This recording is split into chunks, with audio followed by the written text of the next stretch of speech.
Hey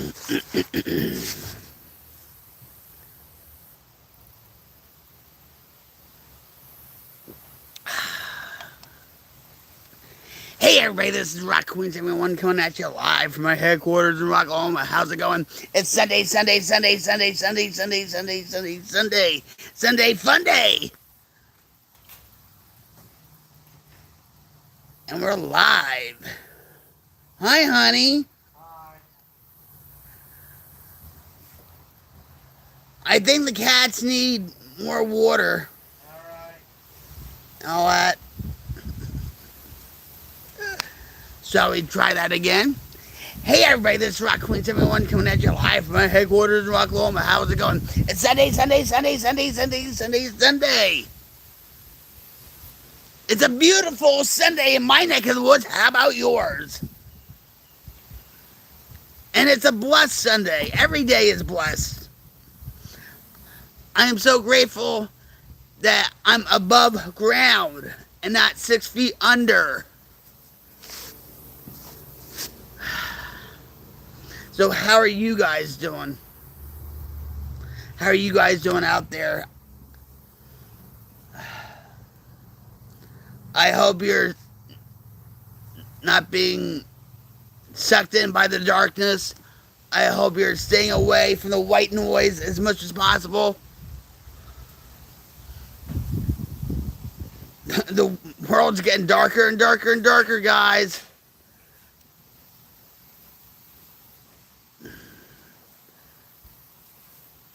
We can't let this become the devil's world. We have to keep fighting. We have to keep fighting.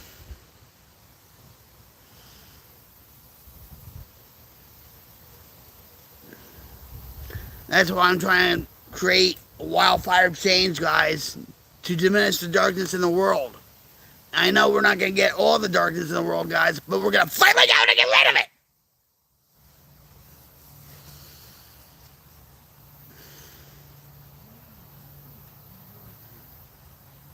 Oh, wait. Hold on. Let's come over here for a minute. But we have to be very quiet.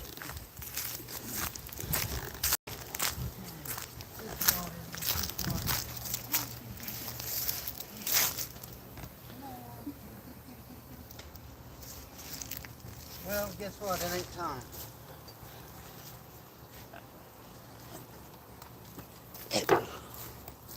Yeah. Oh,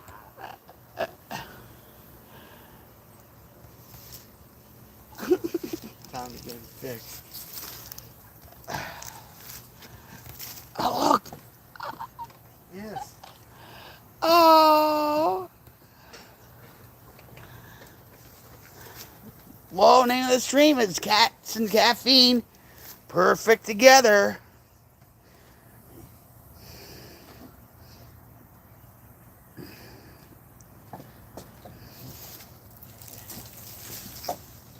And they're just staring at me.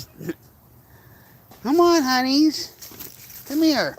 No, you wait till I feed him. Oh, all right. Okay, honey. And it's probably going to be at least half an hour.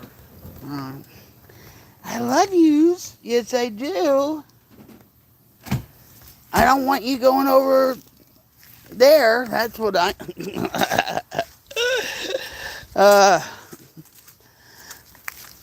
Last night, Jim went outside and stuff, and the mama cat, Whiskers, that's what he calls the mama cat, took him over to my in-laws' house. I was like, no, no, no, no, no, no, no, no, no. I don't want them over there. I want them here. That's so selfish, right? I was so upset with that. And then he's like, well, no, Jason's not going to do anything with him. I said, yeah, but she will. Just saying.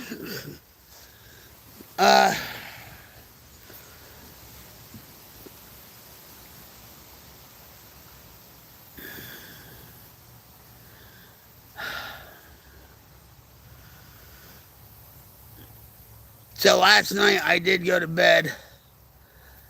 I don't know what time it was. I would have to ask Jim. I don't know if it was 8 or 9 or what. But my back was killing me a lot. I took my medication. Jim put biofreeze on me, and I went straight to bed. Um, then I got up around 2 o'clock. He was sleeping on the couch. I got up because I had to go to the bathroom and I had to get a drink of something. Excuse me. And I sat on the couch to have a cigarette, and he turned over and he's like, "Are you up now?" And I was like, "When did you go to bed?" He's like, "Well, around like 45 minutes ago, but I can't get to sleep yet."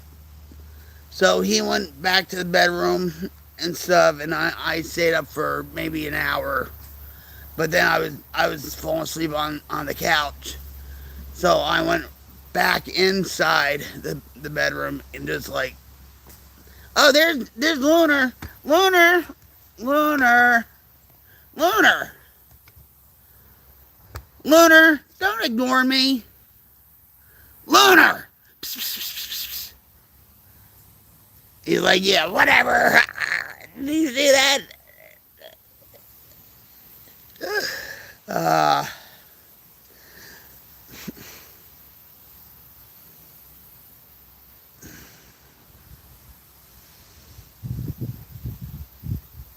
I am trying my best to get my sleep schedule straightened out and all that. You know. But anyway, guys, thanks for being here, guys. Thanks for being here. I truly appreciate each and every one of you. October is Substance Use Abuse Prevention Month. That goes with any drug, pot, cocaine, heroin, meth, crank, even prescription pills, guys. You know, it all leads to one thing: finality, death. And when I mean death, you're really fucking yourself. You know.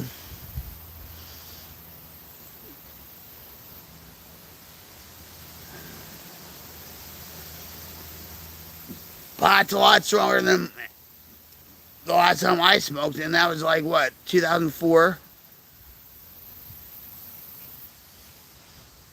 And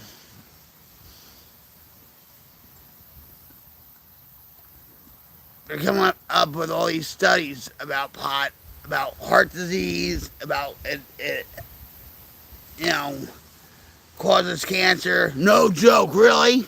I had a friend, Matt. I was telling Quick Shoe about it, where Matt says, "Oh, pot doesn't cause cancer." I'm like, you're smoking it. Whatever. But if you or somebody you know that you think is abusing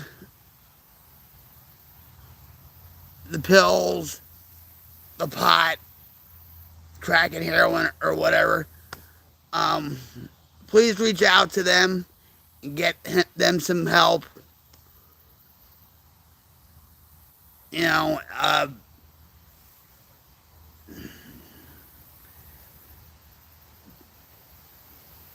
the government is normalizing it, and you know, I remember years ago we were at the Cleveland Walmart, and as soon as we walked in the door, we were going to the pharmacy, and the song by Bob Dylan was "Everybody Must Get Stoned." Like, oh, yeah, okay, subliminal messaging.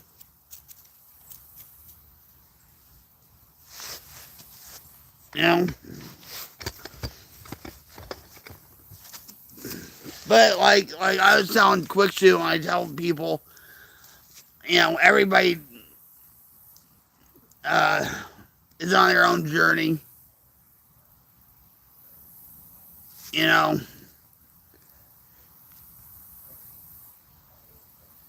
live and let live, right?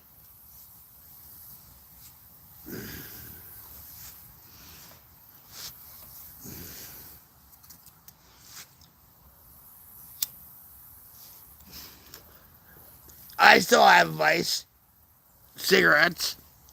I have a whole bunch of caffeine. What the? I was gonna say caffeine gum, nicotine gum. Well, yeah, well, caffeine is a vice too. So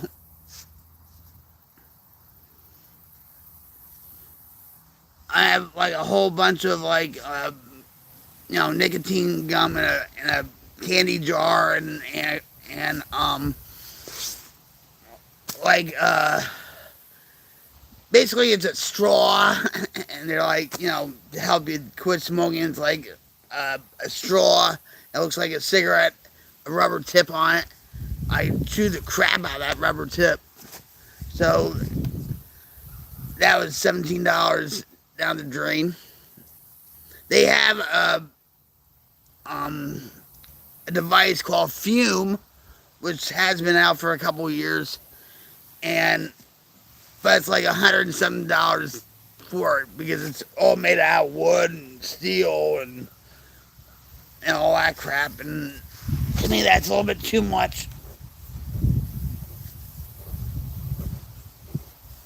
I'm itchy.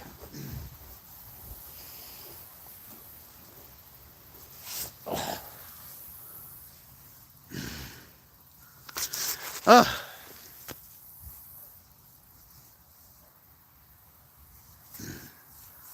so it's a beautiful day this Sunday. You see my shirt, guys?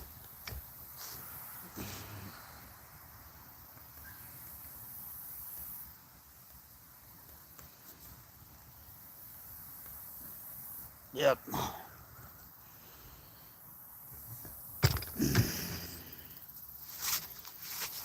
It took almost everything away from me. It stole a lot of things from me. But in recovery, I was getting myself back. I was getting my life back, my self-respect back, my dignity back. God bless you. Lunar's like a snot machine. He just blows out snot all over wherever he goes.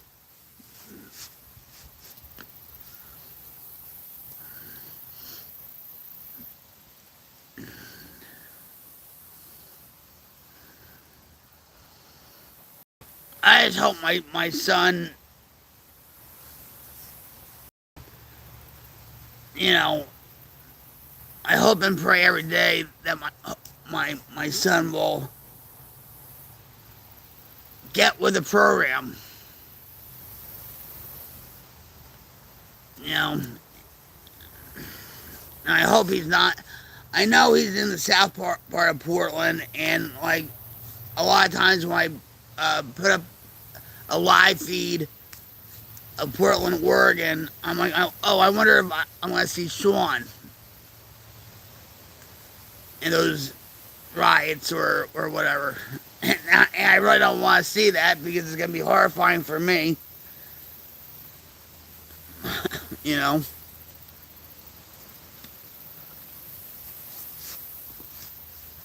Cheers, guys. Java Monster is the only rocket fuel for this rocket queen. Hell yeah!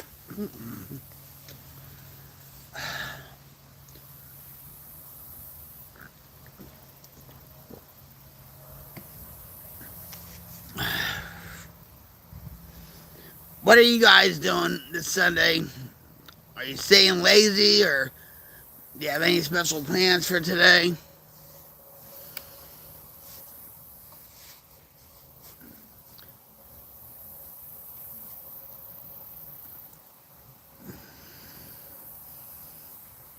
I'm just, you know, enjoying my day out here.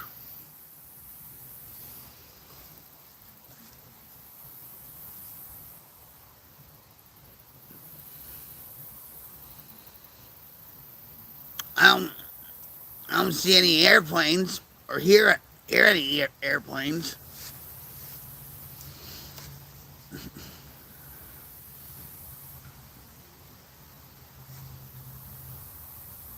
I guess it's too early. But nice blue sky, just like yesterday. There's a nice breeze.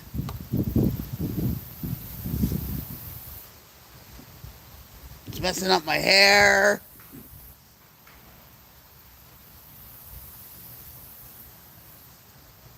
Jim went to church. He got his car back, I think, from brother Mike. Um, and sometimes I actually go to church through the phone. It's not the same thing, but at least it's something. You know.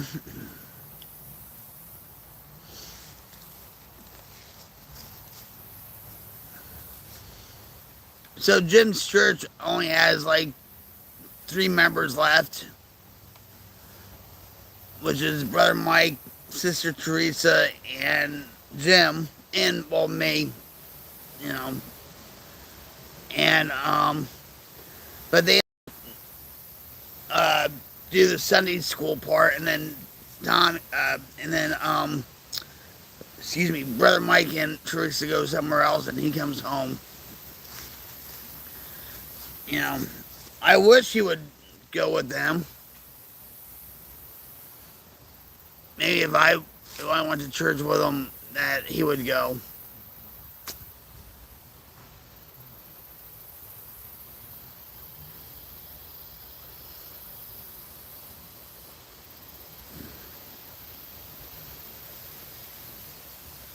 I'm still spiritual, you know, but right now, the way I feel about my church and how the wokeness killed my church, like a lot of other churches, it's not just my domination, it's with a lot, but a lot of people are pushing back now. You know, I've been telling Jim, I've been wanting to go to the Episcopal Church uh, a few miles from here and actually ask him what his feelings are, true feelings are. Is it the same here in this area as it is in Jersey or other parts of the country? And all that.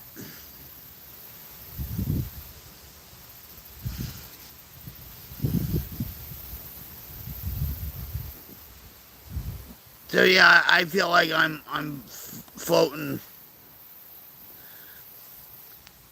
I'm still Episcopal. I'm still a pisser. Okay.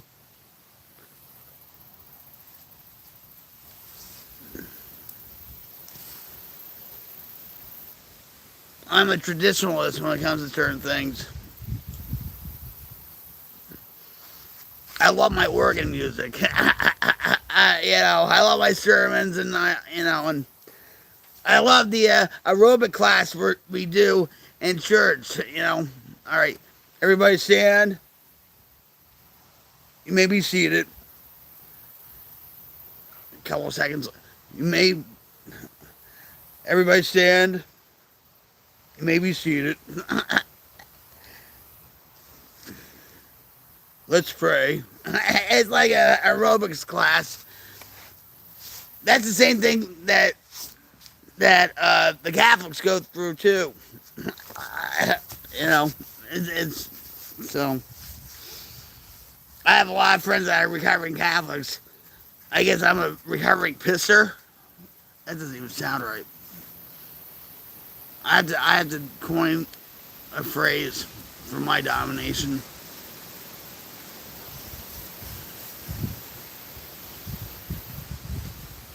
Yeah, real nice.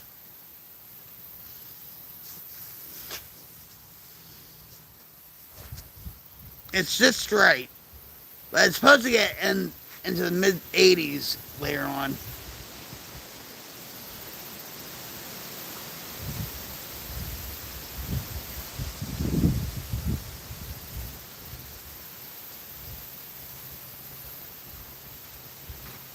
You hear that breeze? I'm not talking from my mouth either. Uh huh. Yeah, I can have a lot of hot air coming out of my mouth.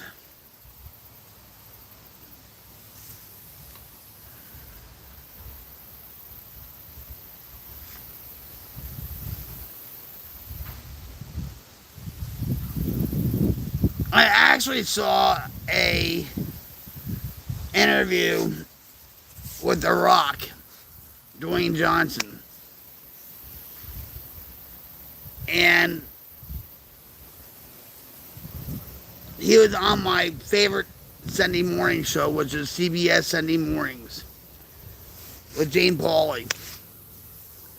And yes, they push their own agenda, their own narrative, and I see that with certain things, with certain stories they do. But I like their interviews with people, uh, you know, whoever they have on, you know.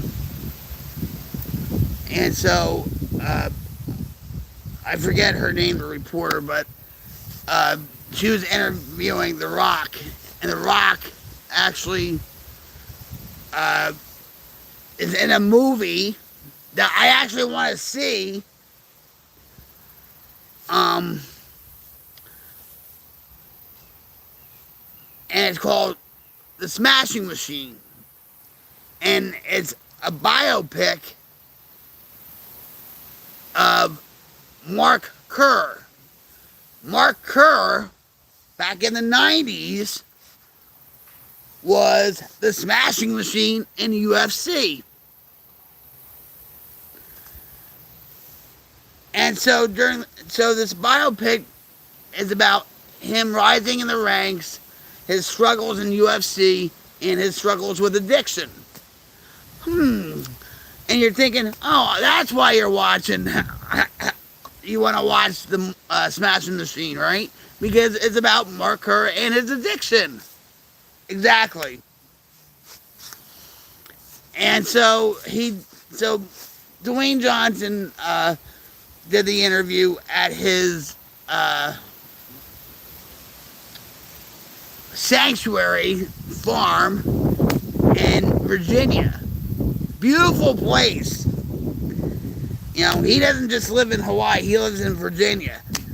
And beautiful place. He has like a pond that he stocks with, full of fish and whatever, and he fishes, and he you know,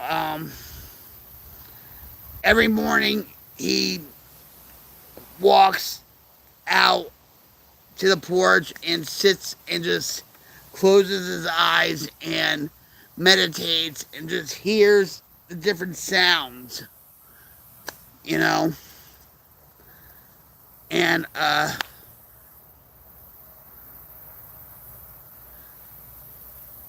he was talking about like how he's at a point in his career now where he wants to play more serious roles. And actually, when he made this movie about Mark Carr, he said it really broke him open and it made him more vulnerable and to look at himself more and stuff. And I think at the Venice Film Festival in Cannes, they showed his film, and he was there with Mark Carr. And before the credits ended, everybody in that whole entire theater gave The Rock a standing ovation. And that's the first time it's ever happened in cons before. And he was humbled by it.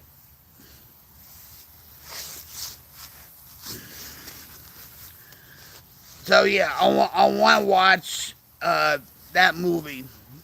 And I did see a couple of nights ago where Mark Carr or Dwayne Johnson, The Rock, uh,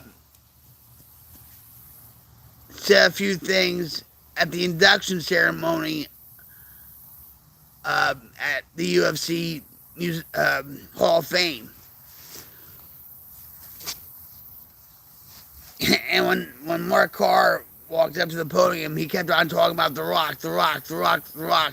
And then The Rock, walks by him and says, I'm going to punch you in your face. You better talk about you. Enough about me. Because,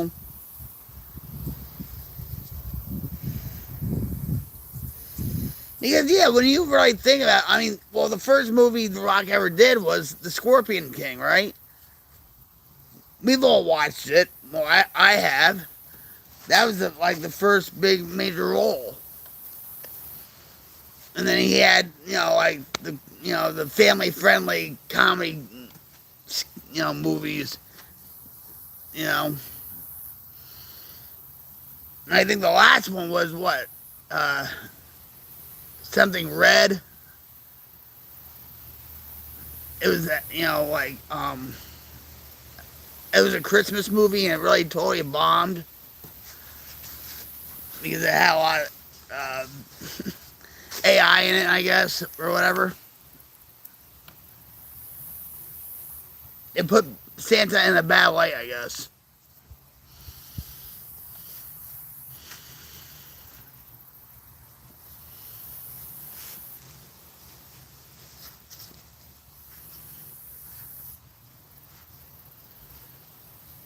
But during that acceptance speech with Mark Carr at the UFC Hall of Fame, I cried. Especially when Mark Carr talked about his son. And he says, September 3rd, my mother passed away. And then he goes on and then he says, well, September 4th,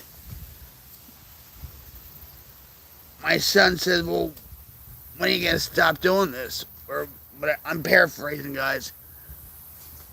And he said September 4th, 7 years, he's been clean and sober.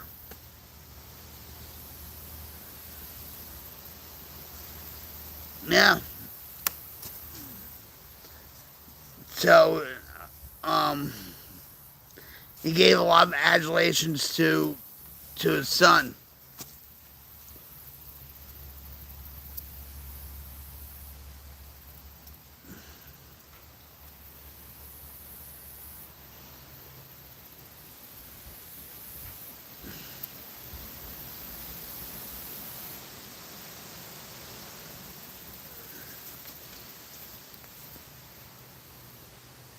I hope and pray my son does the right thing before it's too late. I try not to think about it. But of course, when you go on YouTube and you see live from Portland, the riots, ICE detention center under siege, and all this stuff, I'm like, you know.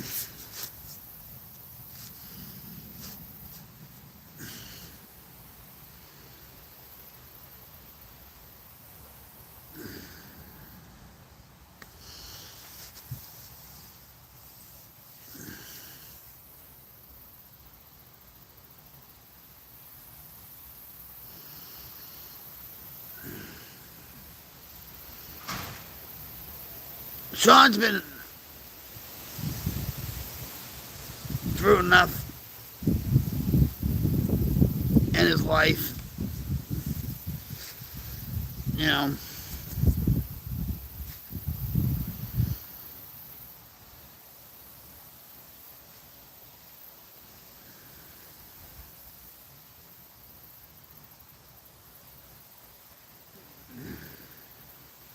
He has.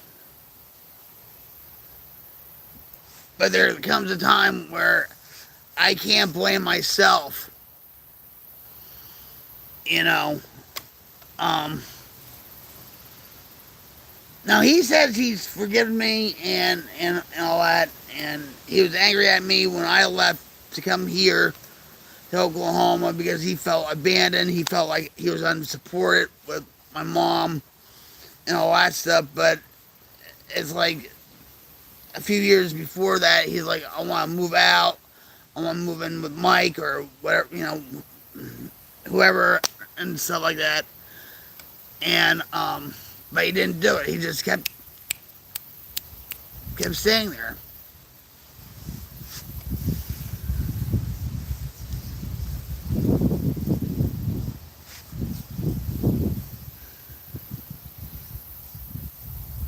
He made the decision to leave. And he should have planned it out better and all that.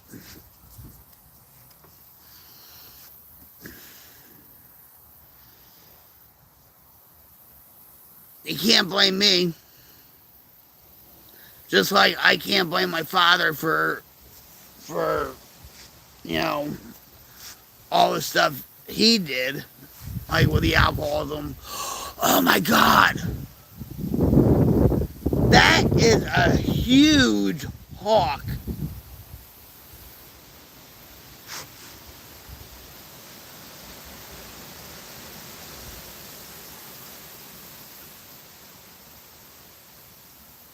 What is it?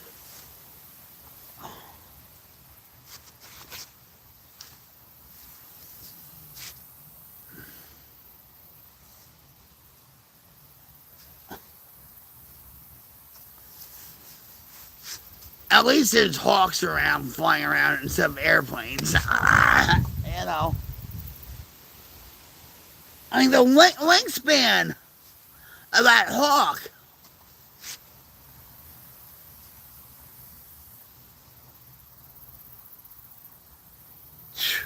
Wow.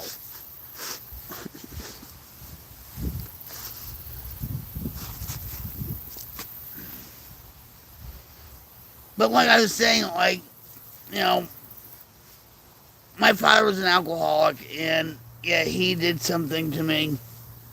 Uh, you know,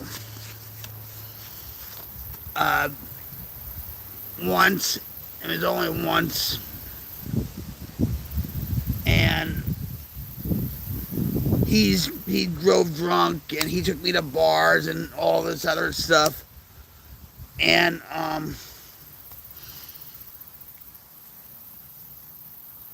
I forgave him when it came to that one incident. And I guess I forgave. Well, you know, I forgave him for everything. But when I was having issues with the alcohol and the drugs and all that stuff, you know, it's like I made that choice. You know, I can't blame my father. You know, I made choices. And how I feel right now is, you know, Sean can't blame me for the choices he made.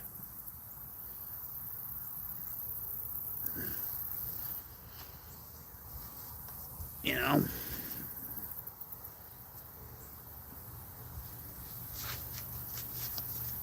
and that's a hard pill to swallow.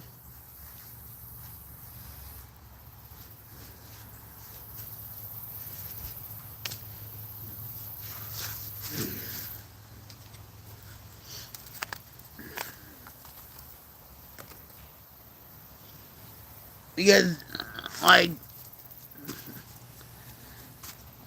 there's a lot of, like, I guess Generation Z and the millennial generation, and they all blame, uh, they're the victims.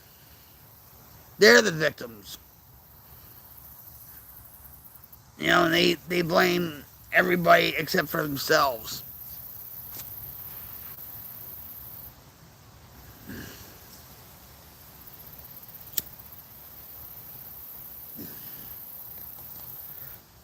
But anyway, I want to see what the kittens are doing. Let's see. There's my shirt, guys. Whoop. There's my shirt.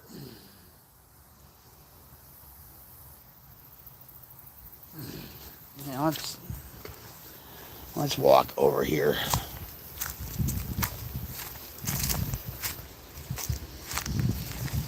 Oops. There's a sinkhole. Oh, hello. Hello, babies. Hi, honey. Hi. Where's your brother, sister? You look like Muskogee. I like to take you right up to Muskogee and see how he would react to you.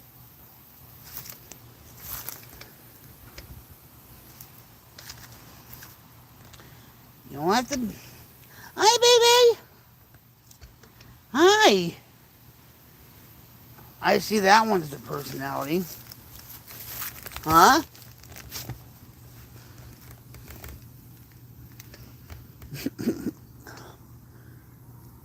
Meow. Meow. Meow. Meow. Meow. Meow. Meow.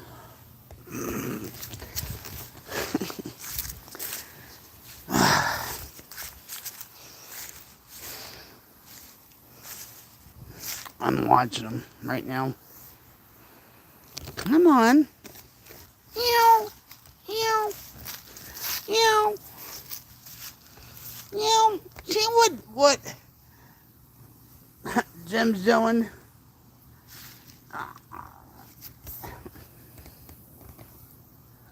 Oh, there's a butterfly. Oh. Meow. Meow. Meow, meow, meow, meow, meow, meow, meow, meow. Hold on. Meow. Anyway.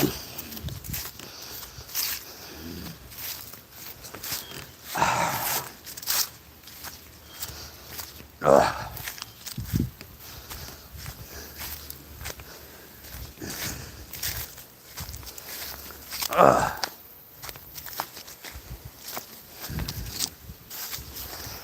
Yeah.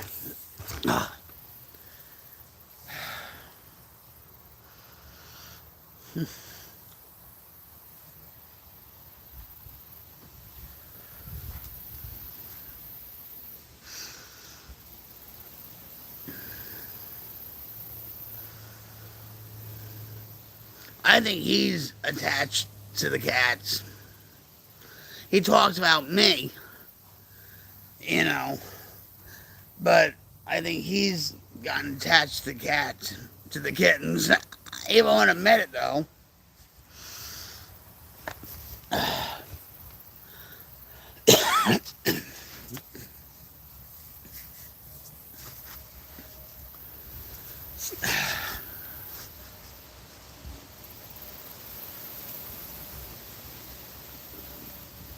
Let's see, like,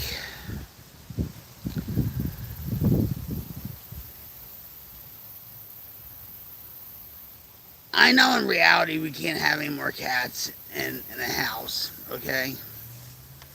We have 4. That's enough.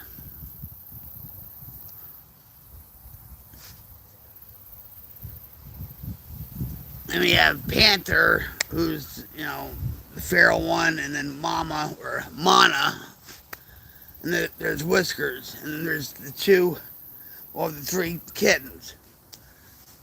Of course, I wouldn't want the adult cats. I would want the kittens, but I don't want to break. The thing is, I don't want to break the family up. That's how I was with Chips and Rosie. I just want the one cat, the one kitten, or whatever. But I couldn't break up the family, so it was Chips, Rosie, Fluffy, and Magellan. And I think it would be the same way with them. That's why I got so upset when the mother cat, Mama cat, took the three kittens over there. Because I don't want nothing to happen to them.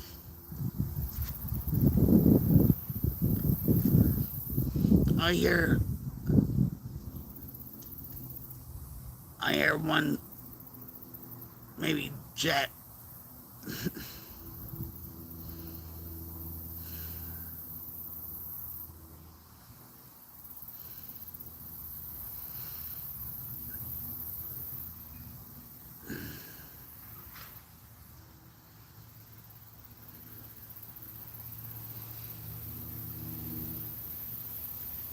I hear one airplane or this way.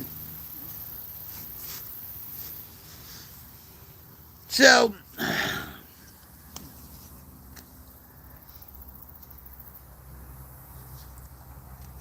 I'm going to pull out a card.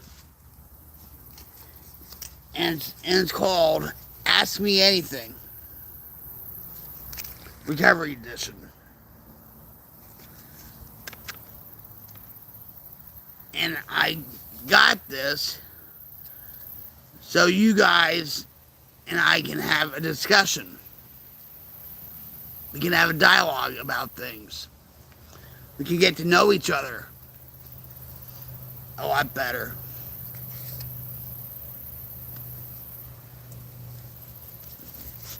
So I'm going to pull one from the deck right now. I don't know what any of these are. And let's see.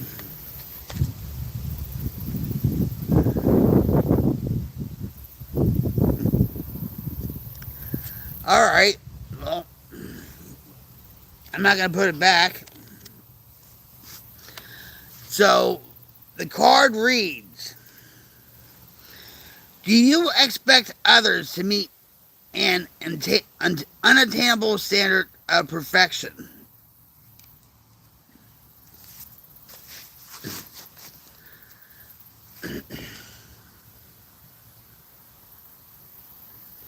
I'm going to ask this again. I'm going to ask this card again. Do you expect others to meet an unattainable standard of perfection?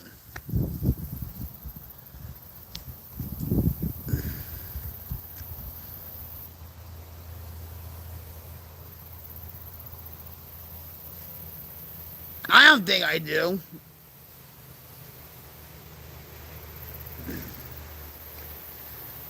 I don't think I do. Maybe I do during holidays like, Christmas, Thanksgiving, Easter, or whatever. And even Jim said after we were married, I know that holidays mean a lot to you and holidays are big in your family, but in our family, and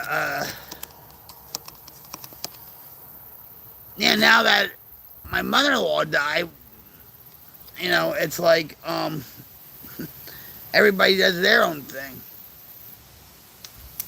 My mother-in-law was the glue in this family.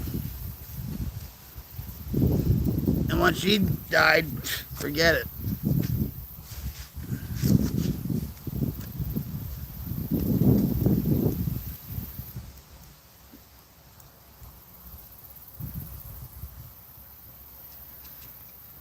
I think I put a lot of expectations on myself.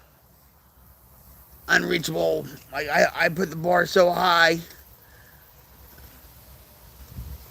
with myself, with anything I do, really.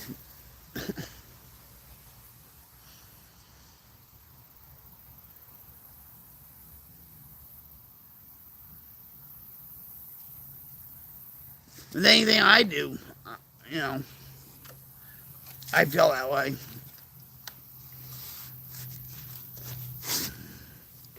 I mean, I'm not gonna lie, saying yeah, there's times where Jim did let me down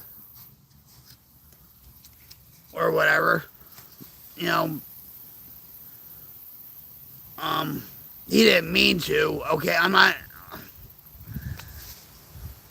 trying to be ungrateful for everything he's done for me, but like,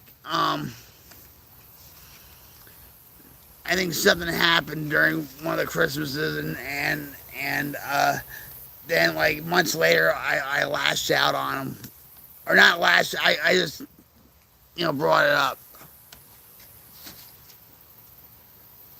But I mean,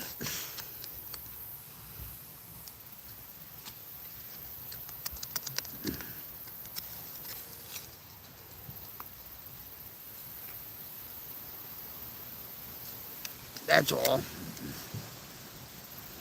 Can you answer this question, guys? What's it on this card?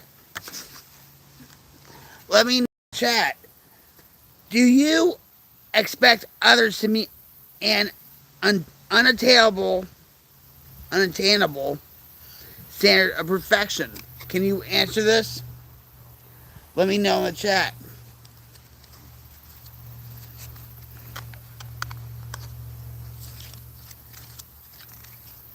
I'm gonna pull out another one. How about that?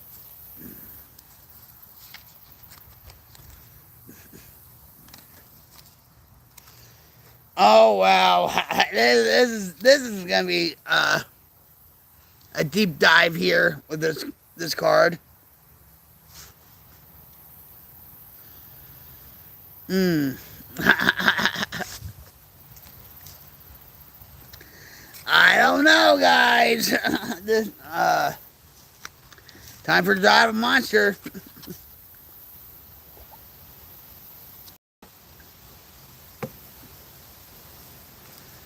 I don't know if I should. Listen, you guys. I told you many times on this stream that my life is an open book to you guys. 95% of that is open to you. 5% is between me and God. But yeah, I'll read it and I'll answer it. You know why? Because I'm unafraid. You know, I'm not. I'm not ashamed of my past or anything because that's what addiction put me through. That was my journey.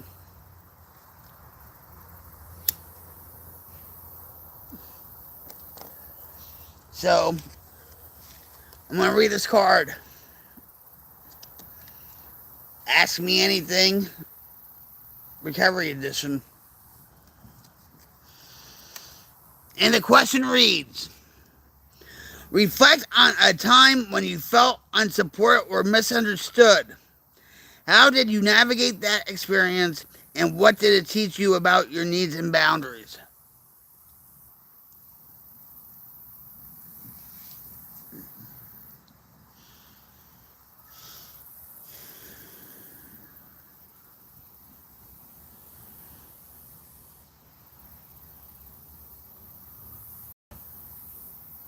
There's plenty of times.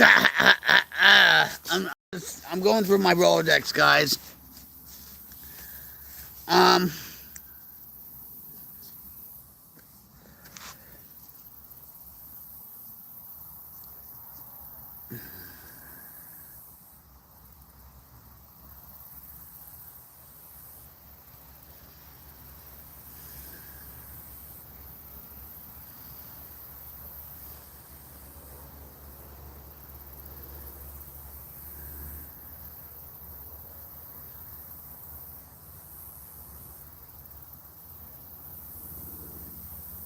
I, I don't know what I'm just trying to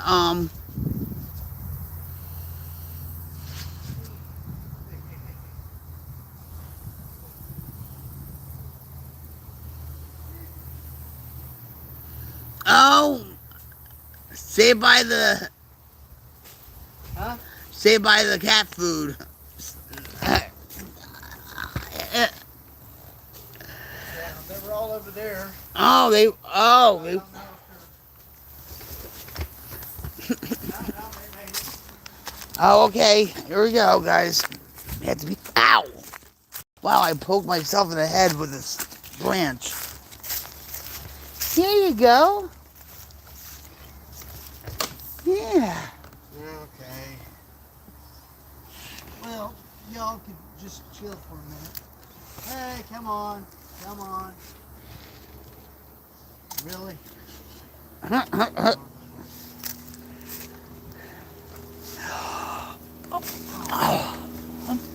Oh, ooh. And he goes right back to. I know. But you like that food? Hi, honey. Hi. All right. Ow! You touched me. All right. Well, thanks, honey, for that. You took a bite from me. Like, and they come right back like this.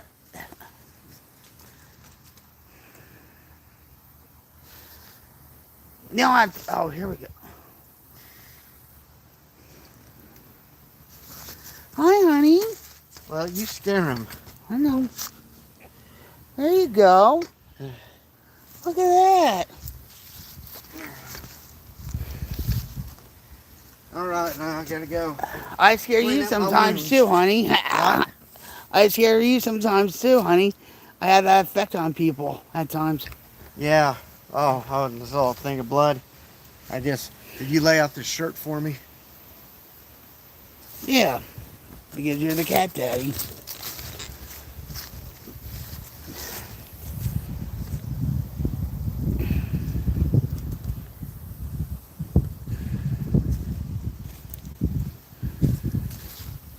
I think they, honey, the one cat, maybe the smoke bothered him, because maybe that was it. Well, I never held it that long. Yeah. I love you, honey. I love you. We're gonna have that room for the cats. We're gonna have a playroom for the cats.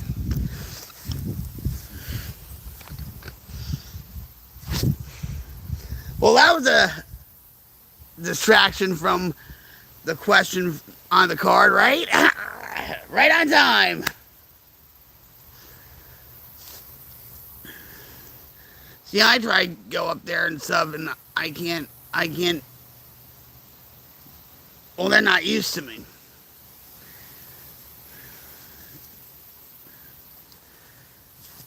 But that black and white one, huh?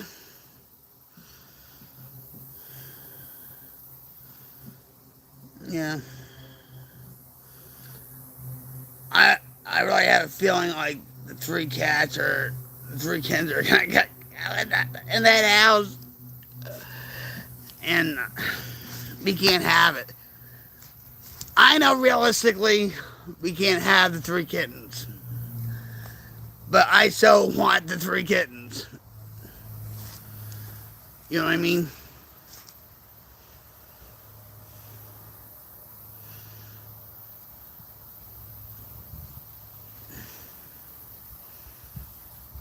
I'm telling you, those strays are loved and they're taken care of. We took on the responsibility of the cats from the kids. You know, actually, we took responsibility of Monster, the dog, and we don't know where that dog went. We don't.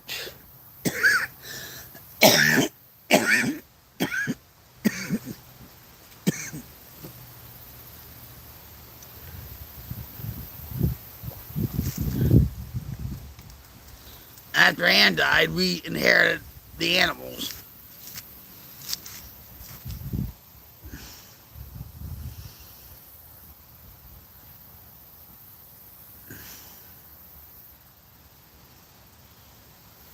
Yeah.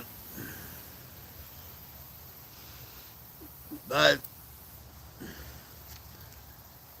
the black and white one is called Osage after the tribe because we have our little tribe, which is Muskogee, Pawnee,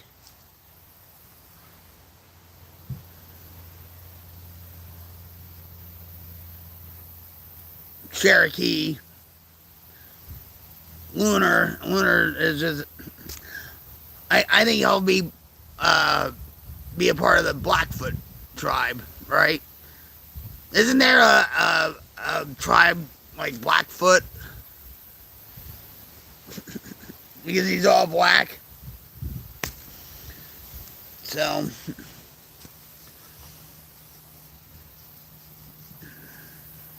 anyway, good distraction from the question on the card.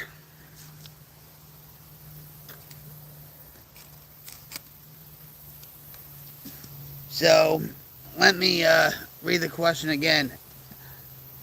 Ask me anything. Recovery edition. Reflect on a time when you felt unsupported or misunderstood. How did you navigate that experience and what did it teach you about your needs and boundaries?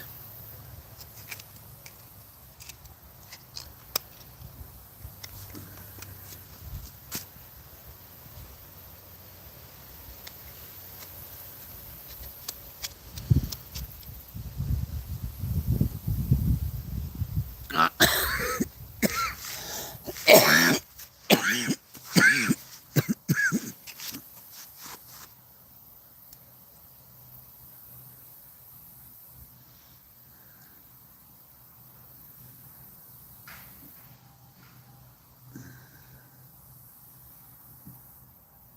I don't know. I'm drawing a blank. Seriously, I am. I know there's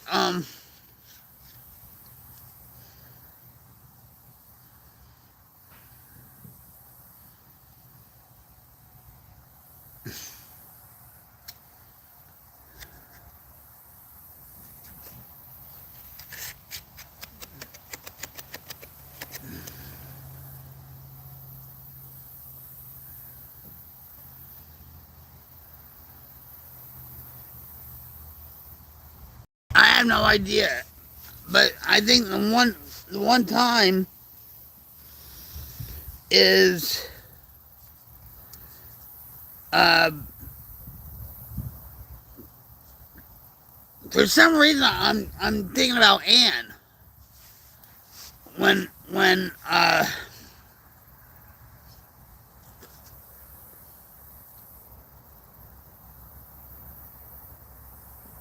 Anne unexpectedly passed away.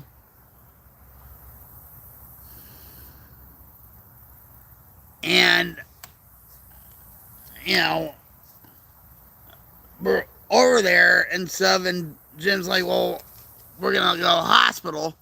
And I said, well, I'm going with you. And he's like, no, you're not. And I said, what do you mean, no, I'm not? He's like, no, you're not in a good place, Vic. You're not in a good place. Your back hurts. You know, you're like almost panicky. Like, you're gonna stay home, take your medication, and take a, take a nap or something. I'll call you later. I said, no, I want to go. I want to hold her hand. I want. He's like, no.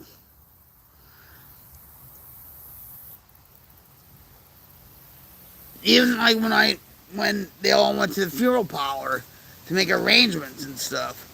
It's like I want to go with you, and he's like, no, you're not. You're not going. I said, why not? Because it's just for the family.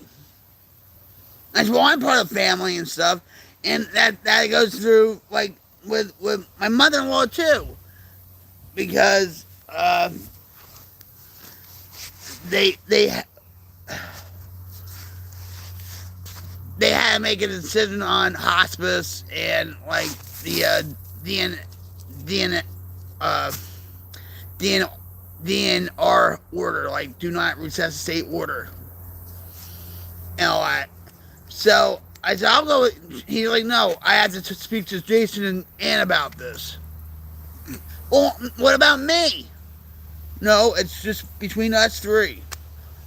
What? You know? And it still ticks me off about that, to tell you the truth. You know? But, it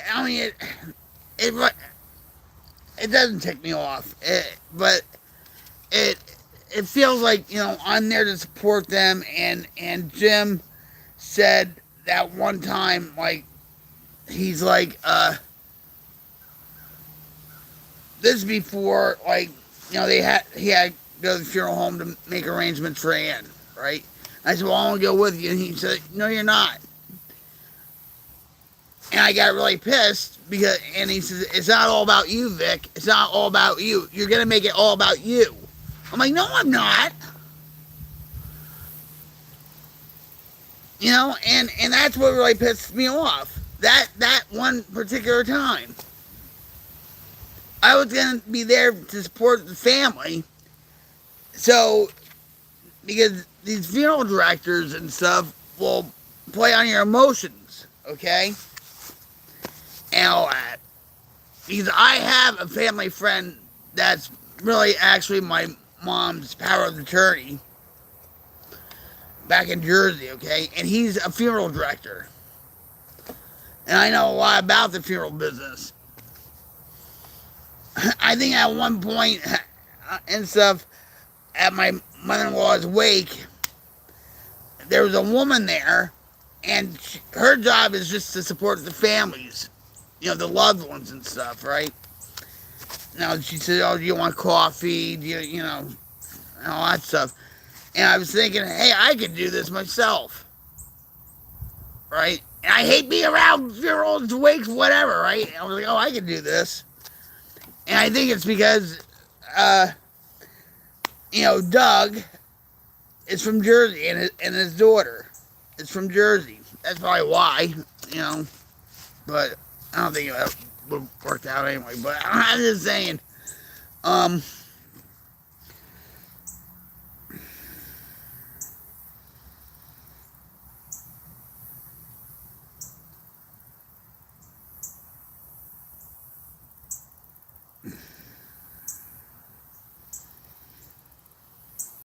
so what did it teach me?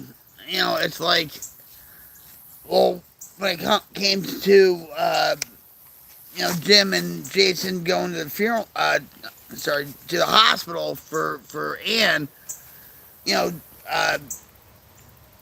don't tell him this, but Jim was right.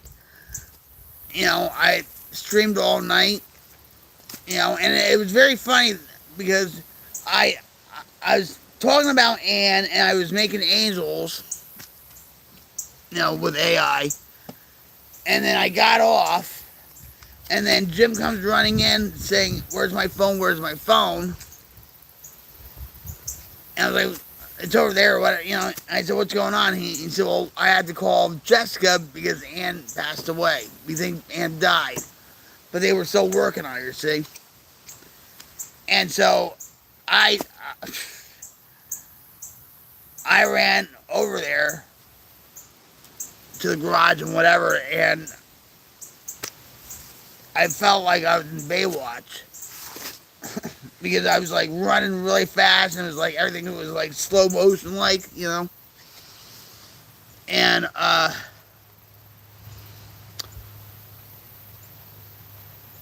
when I got there, I saw them working on her, and of course, you know, I saw her body just. I already knew she was gone. She was very ashen and just. And the guy that usually comes to the house for me or whatever, he walks. He says, "Are you okay? Are you okay?" And I'm like, "Yeah." And he's like, "Well, we thought the phone call was for you." And I was like, what? And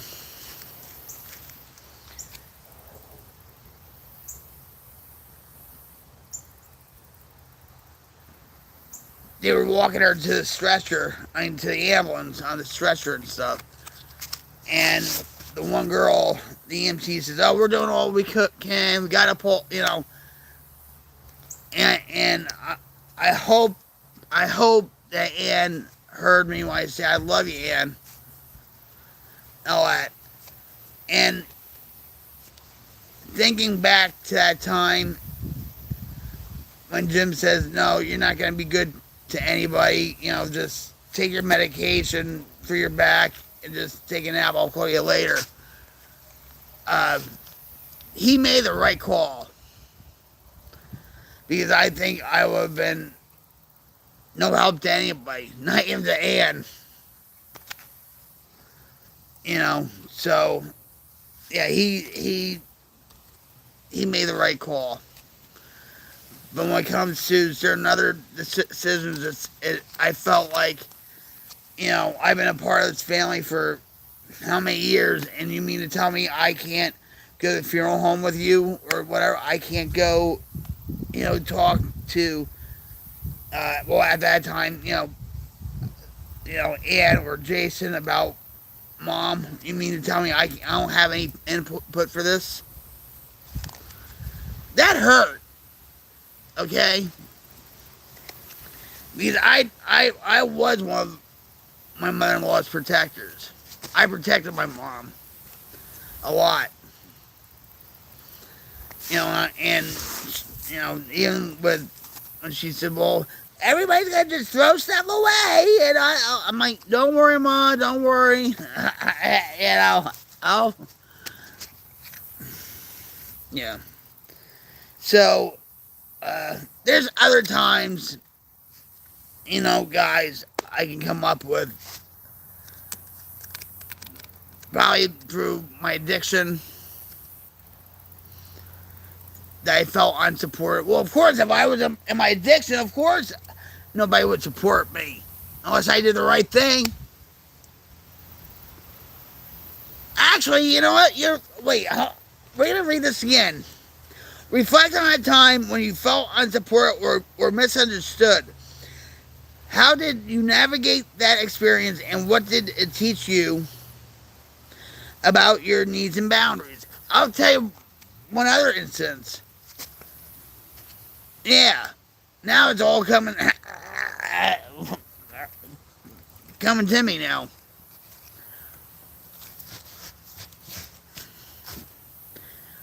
This was at the height of my addiction, back in 1996.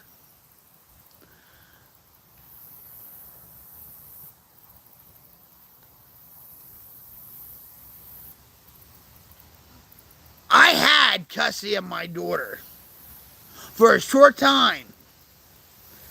Okay? My ex-in-laws had my daughter. And they want to pretty much do their own thing. And so they said, "Listen, we're going to give you back Christy. We're not going to go through the courts or anything. We're going to give you back Christy. And we'll pay for your utilities and everything else," right? It was basically a bribe, okay? And I was still doing my thing in my addiction. And so we found this place in Morristown, New Jersey, on Speedwell Ave. And it was a two-family home, and on the top was an Italian family. And the mother could not speak English, any English whatsoever, right? All right. So we got the place and all that. And traffic was coming in and out, in and out, in and out, in and out.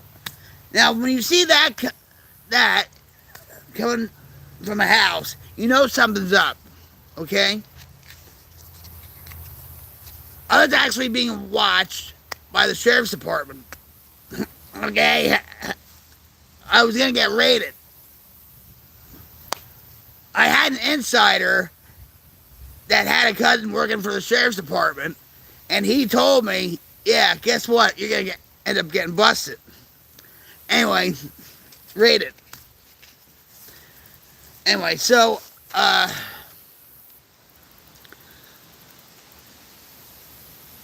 eventually, DIFUS, Division of Youth and Family Services, took Christy. Uh, I was high. I was strung out and whatever. And they took Christy to Morristown Memorial Hospital and get checked out. They do this, okay? They do it for physical abuse, mental abuse, and sexual abuse. Uh, because you never know, especially with people coming in and out, and I mean, I knew most of them, but you never know, especially if you're zooted out. And they took me to the hospital, got me checked out, and all that crap. All right, so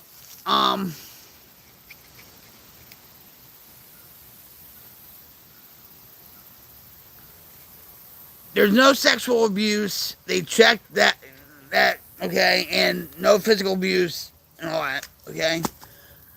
And so she was in the foster care system.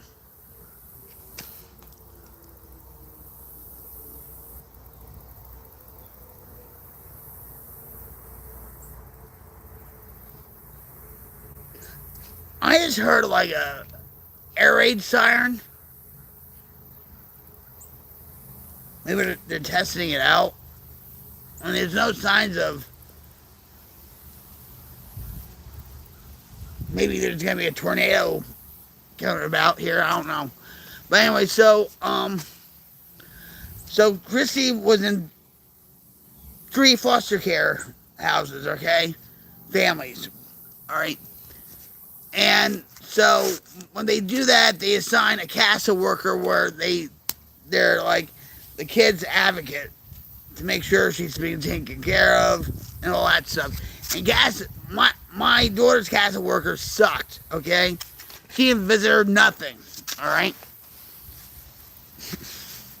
And in Oklahoma here, they're having a lot of problems with their system. It's like their DIFUS system here, you know. And I hate to hear about it because it brings me right back to Christy's situation, right? So eventually I go into rehab, long-term rehab actually, and every once a month or whatever, they would have a family board meeting, a child review board, right? And all the child review board is volunteers. Like they have jobs and they they're in the educational system. And actually, the one girl was one of my friends from school's sister who actually taught at Head Start in Dover. I was like,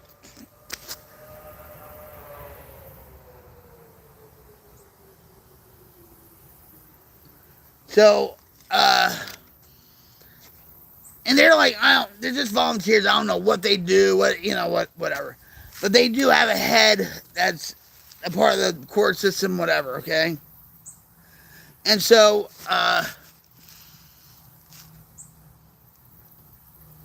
my ex-husband signed off, okay? Signed off. So it's only me going to these family review boards, right? And I mean, my daughter has a lawyer. She had a CASA worker and stuff. I wasn't assigned a lawyer yet because, we were hoping that we would get Christy back. All right, so we go to this board meeting. It was usually held at like 6 o'clock at night or whatever at the Morris County Courthouse. And so we would go in, and they would ask me questions, and they would, and of course they would review my daughter's case and all this stuff. And my mom was with me too.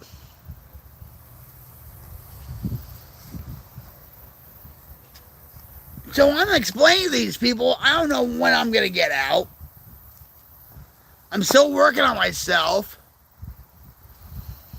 And they're like, well, Christy needs permanency. She needs, she needs stability and all that stuff. I said, well, I'm working on myself. Just get, And in New Jersey, from what I understand, a child can't be in foster care for over 18 months, which I think is bullshit. Okay? We're not gonna go there, but all right. So I'm saying, I'm doing good. I'm, getting the program. I'm, all this stuff.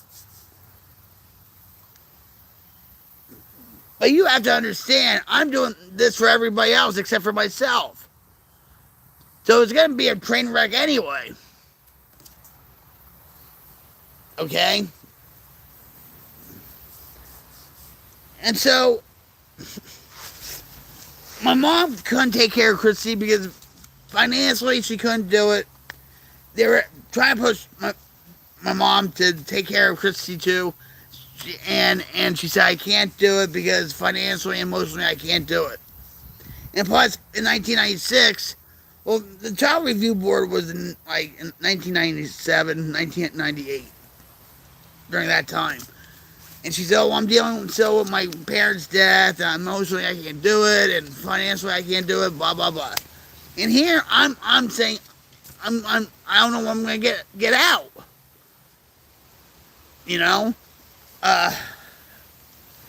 Because this rehab will give you extensions, and it was long term.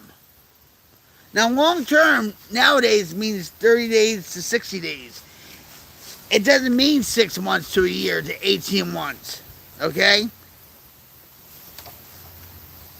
And believe me, 30 days is not long term.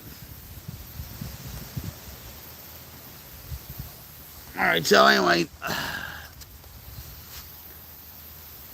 and so they decided, that, I would have to go to trial, and I went through an evaluation and all this stuff, and my mom wrote me a letter saying, oh, I'm sorry, I can't take care of Christy, I can't, take custody of Christy, whatever, to protect her ass, okay? But when it came time for me to relinquish my rights,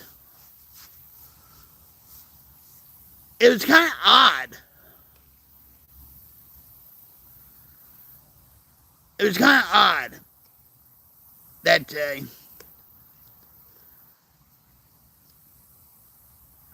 I was still in rehab. My lawyer picked me up. And we walk in there. There's my mom. She hardly said 2 words to me. Me, oh, hi.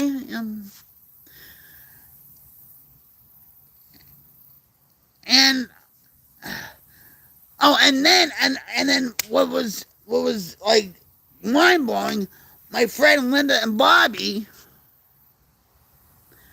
were in family court too about custody with her 2 kids.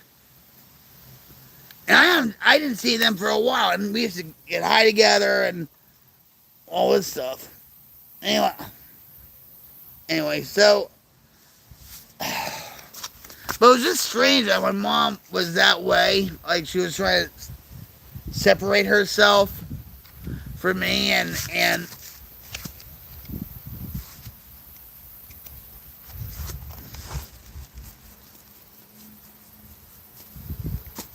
yeah. And then I relinquished my rights, which is the hardest thing for me to do. And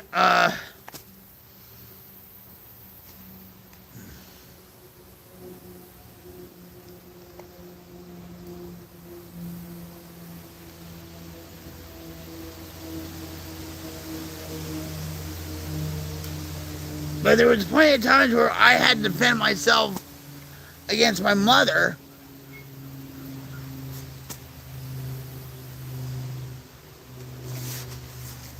No, I didn't do it. Guilty by association, whatever.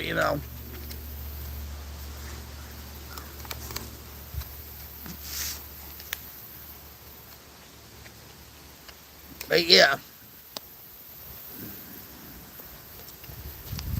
So, let me ask you the question, and let me know in the chat if you feel like writing about it. So, reflect on a time when you felt unsupported or misunderstood. How did you navigate that experience, and what did it teach you about your needs and boundaries?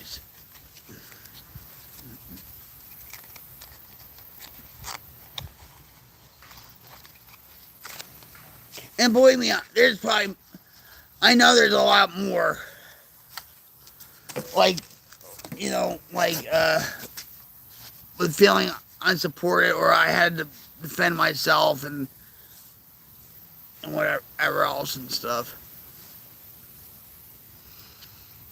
You know.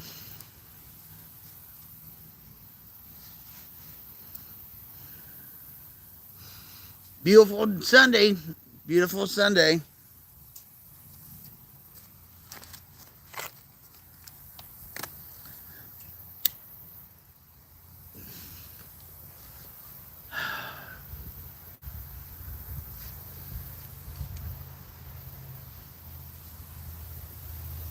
And yeah, guys, these cards can get really deep and real personal and all that. But they're thought provoking, and it just makes you reflect on certain times in your life. And hopefully you grew from that experience, whatever those lessons were, or maybe not. But I'm not, shying away from sharing my experience, strength, and hope with you guys. That's been my commitment since day one.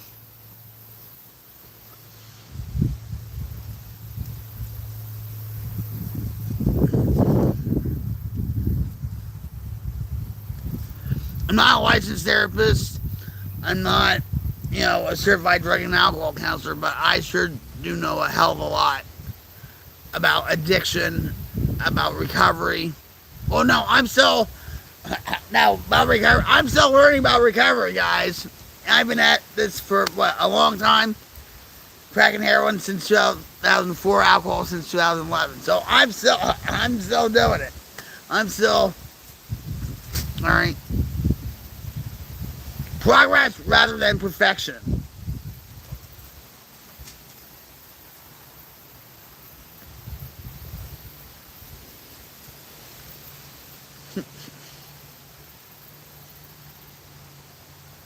Recovery is an ongoing journey.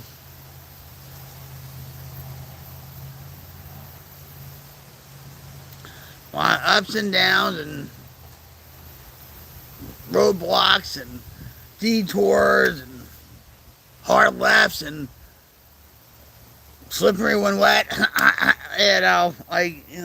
So.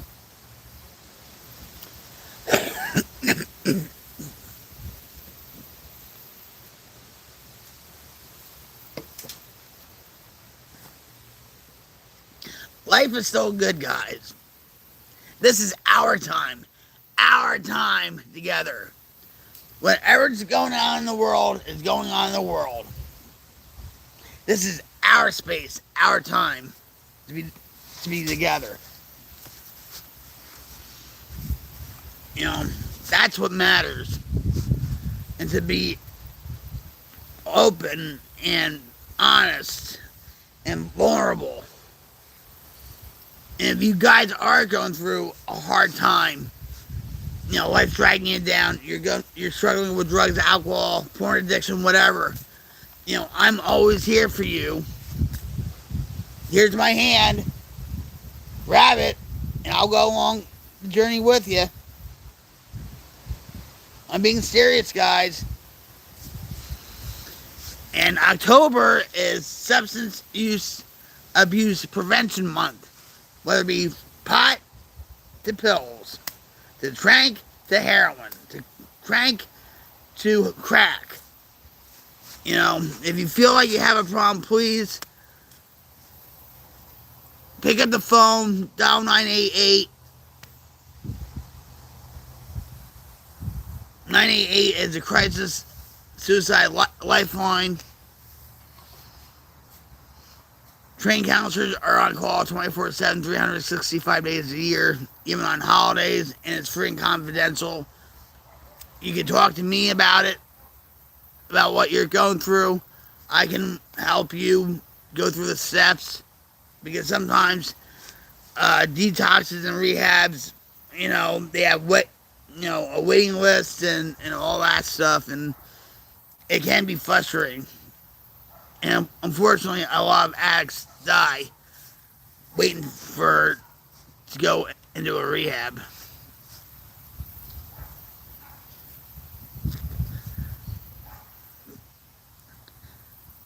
It might be the hardest thing you do in your life, but it'll be the best. Trust me. And you have to do it for yourself.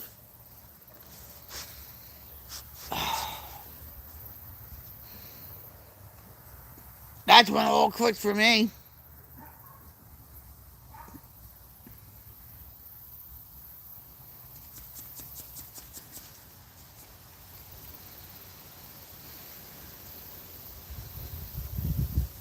Out here in the back, it's so peaceful. You know?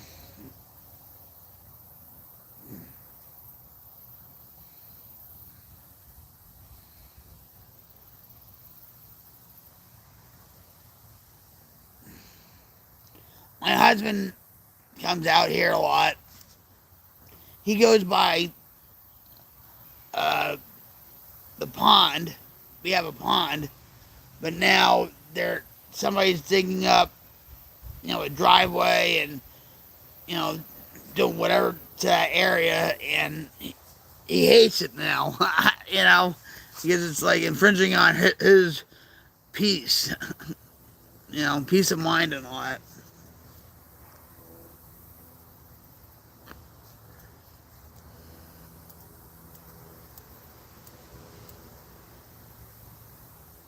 I hear a plane. The plane.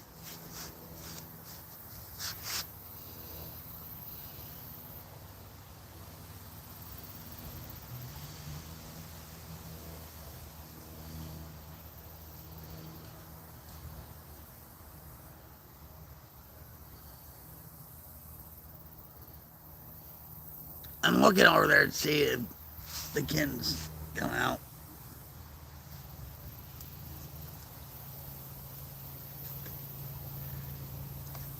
Let's see. Let's see.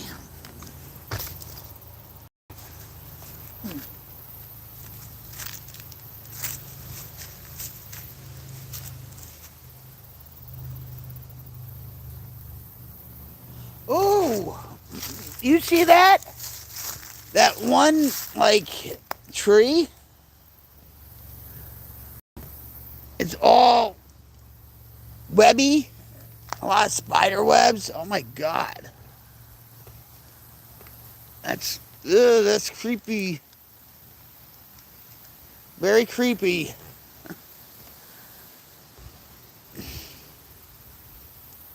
I don't know if it's spider webs or caterpillar. There's something. Yeah, that's creepy. That's like the first time I ever seen something like that. Alright, let's see.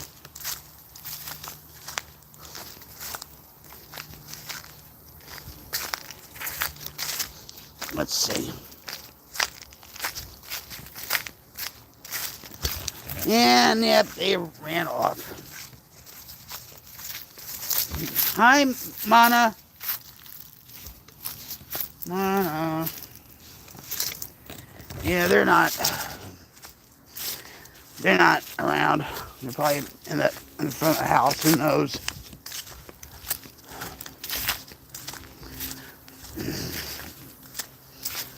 Oh, my back.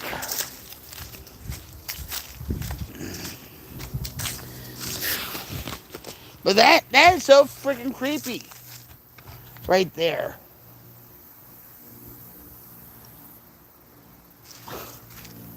Never seen anything like it.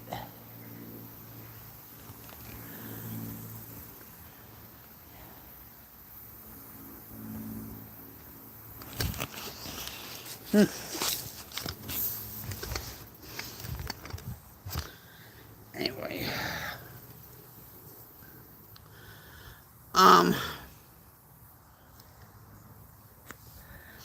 Should we do one more card, guys?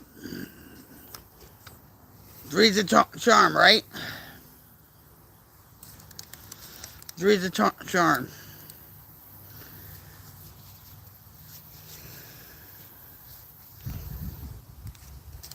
Alright. I'm taking the box. I'm pulling one out. It's right here. Oh my God.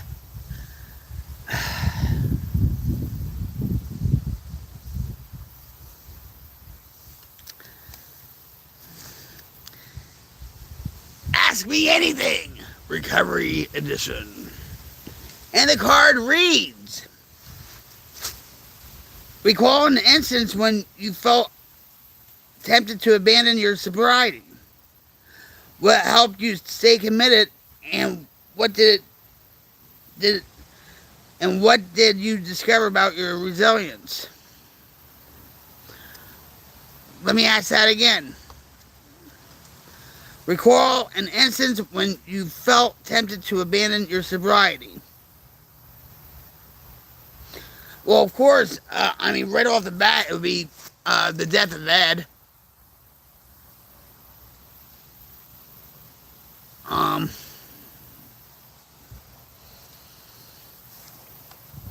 Even though I promised him on his deathbed that I would not drink anymore, I would get myself sober.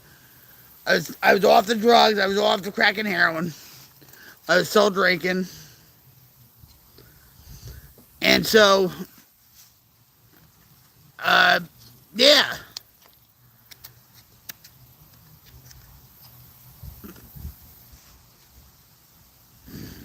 What helped you stay committed, and what did you discover about your resilience? Well, what helped me stay committed was because I promised him wholeheartedly that I would not drink anymore. That I would focus on him. That I would, I would,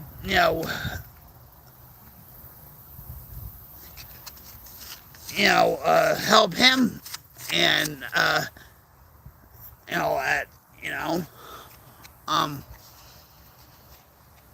and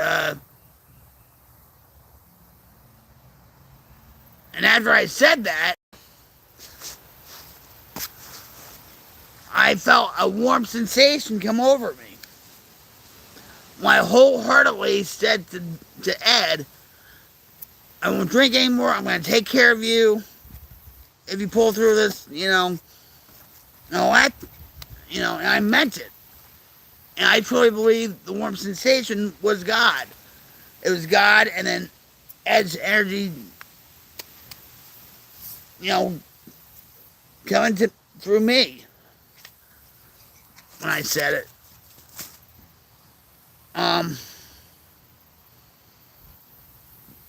What helped you stay committed was God.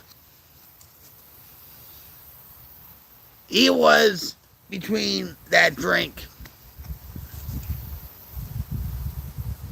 It wasn't all. It wasn't me. Because I wanted to get screwed up. I want to get shit faced and smashed and all that crap. But I did for his family. Uh, Even said, "Well, I hope you're not gonna be drunk. I hope you're not gonna be drinking and stuff like that." And man, I said, "No, I haven't been drinking since January 15th, and I wasn't sober either, guys. I was dry.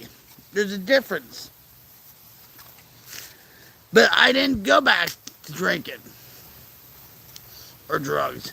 It would have been drinking." So, a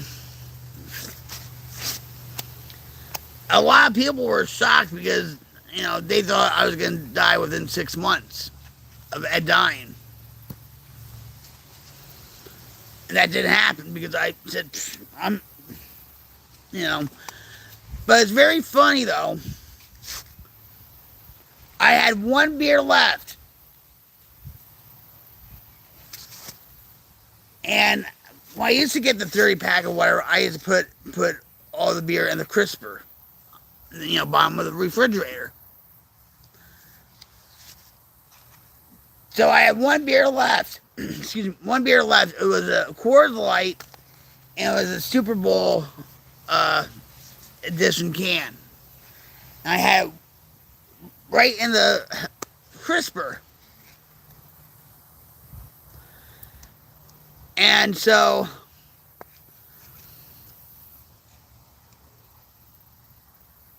my mom had to go, this is after Ed died or whatever. And my mom pulled out the crisper for some reason, and she found that one beer. And she said, oh, see? And I said, Mom, what? See, you are still drinking. I said, oh, no, I'm not. No, I'm not. I'm not drinking.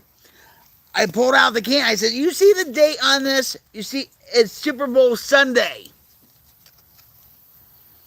I don't know what number it was. 2011, okay? No, I'm not. I said, I'm keeping it there and stuff because it signifies, one drink will get you drunk. That's the saying in AA. One drink will get you drunk. And it's true. So I kept that,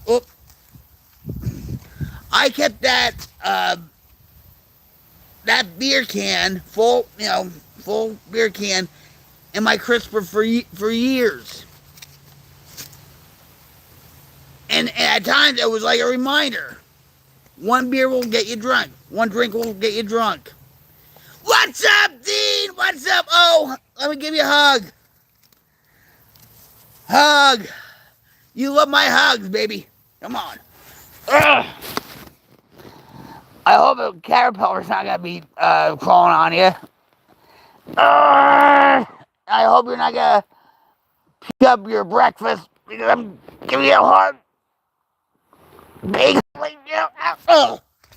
There you go.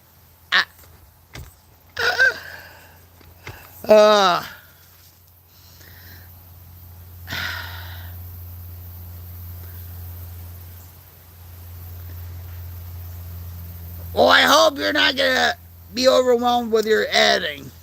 Because I know how it is. I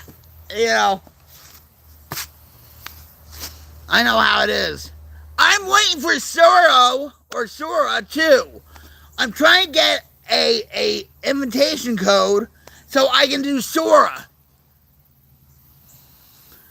And they said, oh, we have to go on their Discord. Well, I went on OpenAI's Discord, and for some reason, I can't. There's something wrong with it. And I'm like, no! So I want to do Sora, because I'm telling you, a lot of doors are being opened by that with me, with my ideas. No problem. I don't know why I'm always itchy. But yeah.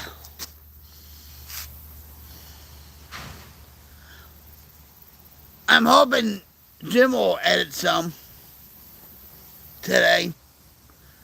He should do the the Premiere Pro. But he's so stuck on Pinnacle. It's like Pinnacle is a technical, like a occup, occup, what the hell, octopus, octopus's technicals. I don't know why I couldn't say that.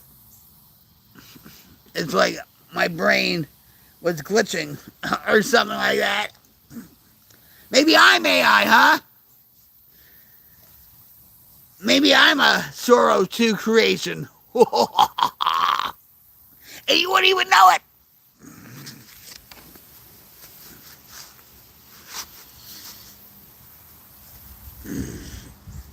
It's too much of a nice day to edit. You should go bike riding.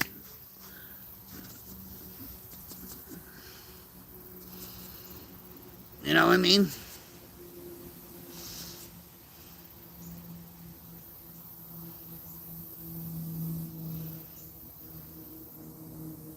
But I have a question for you, Dean. And it's one of these cards I just read off.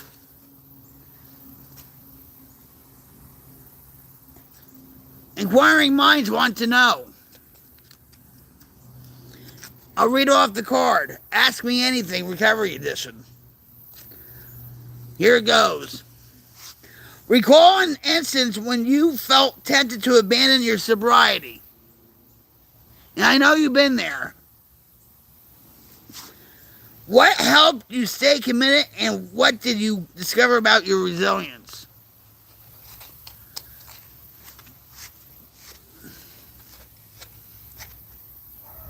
By answering that,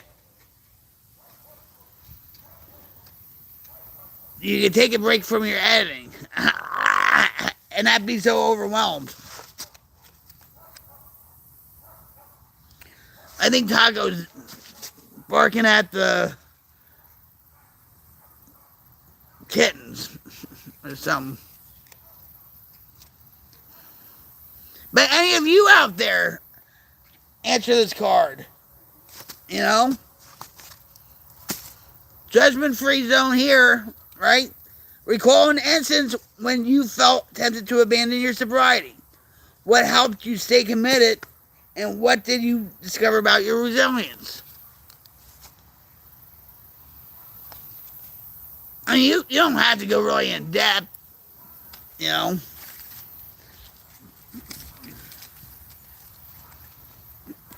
There's a lot of us that were tempted many times.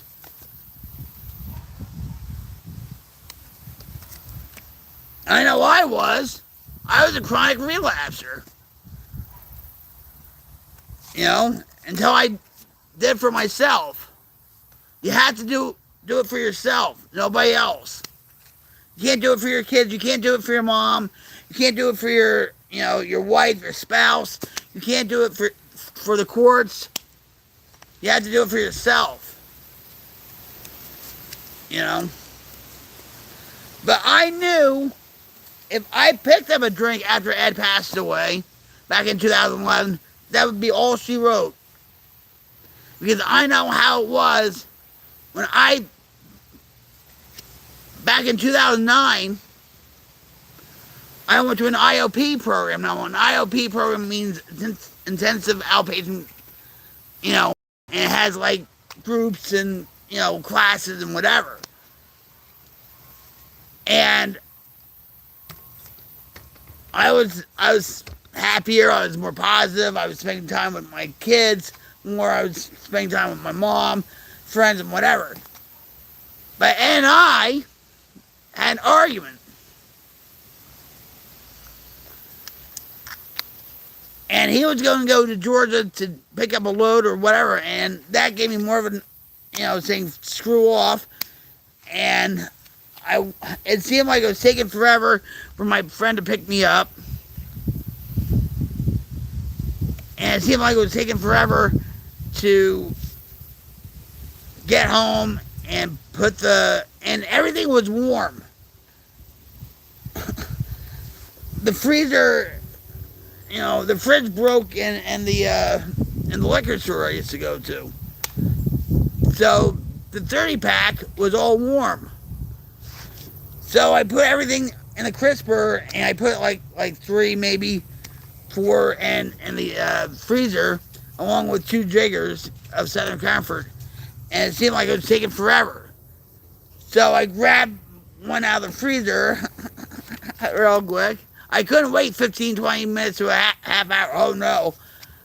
And I sat in front of my computer and I opened up the can.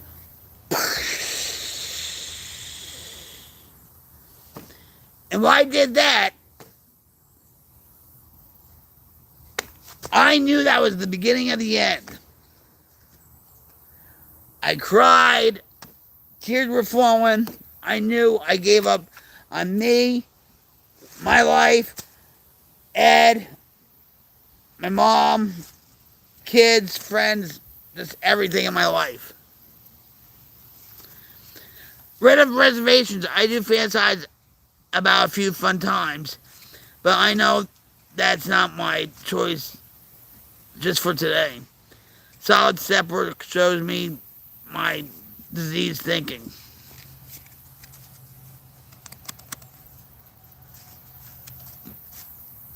Well, thanks for sharing.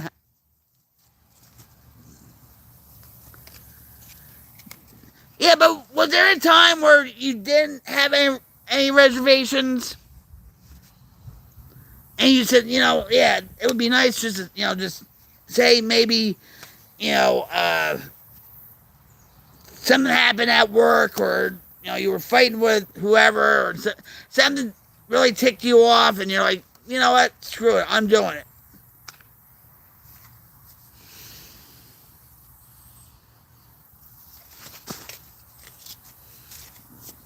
I didn't have any reservations either.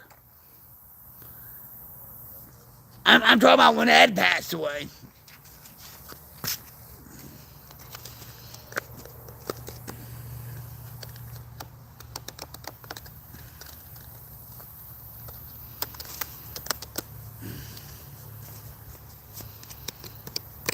And that's playing on the railroad tracks too, actually, when you fantasize about it. I mean, yeah, I get a big head at times when I talk about when I was in the band and all this stuff. And I mean, I hate old timers when they say, "Oh, I never liked drinking. I never liked drinking. I never had good times with drinking." Bullshit! You did so. You know what I mean? I know I did. Until something flicked the switch where everything changed. No situation has made me reach for drugs. It makes it way worse. I'm terrified of that choice, honestly. Just so sick of using. I felt the same way.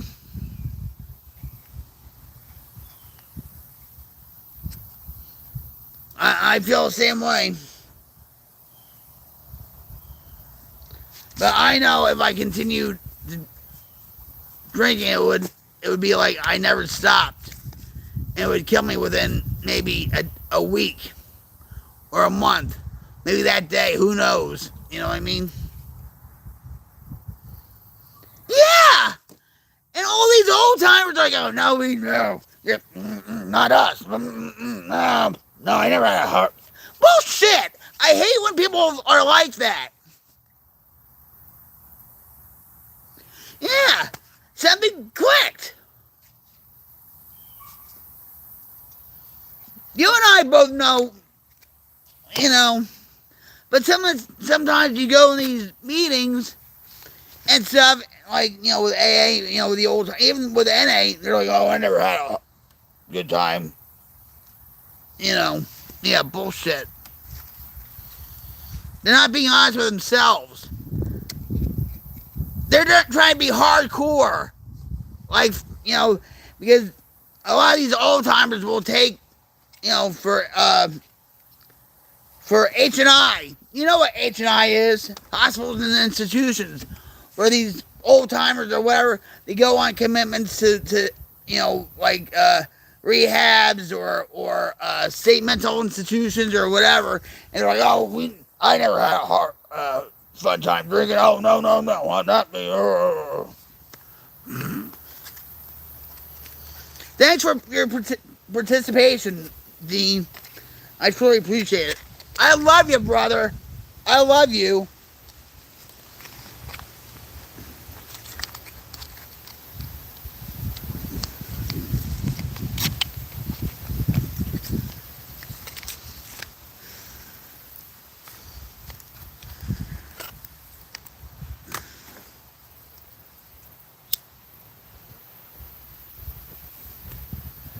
I'm gonna have one cigarette, and then what's gonna happen is I'm gonna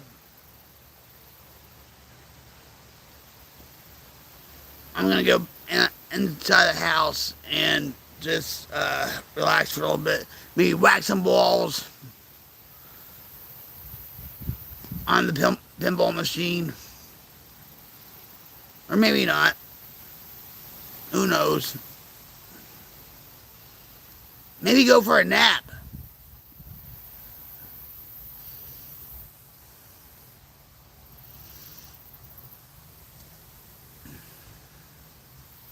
So, but thanks for joining me on my stream, guys. I truly appreciate it. I appreciate each and every one of you. You, and even you in the background right there. I see you, I see you, I see you. Just by you being here is enough. That's the only requirement, guys. That's it.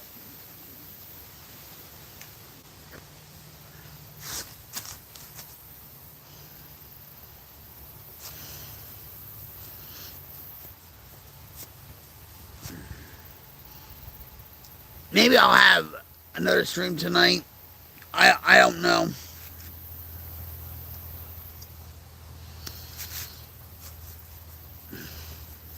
We'll see. I have a lot of work to do. Talking about editing and making things happen. It's like, I want to do Sora 2.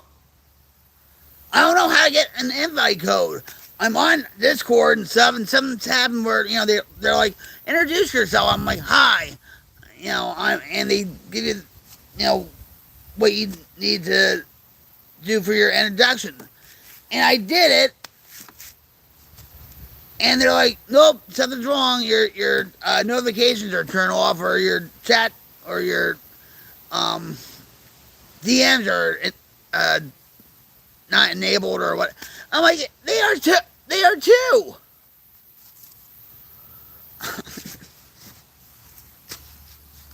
You know?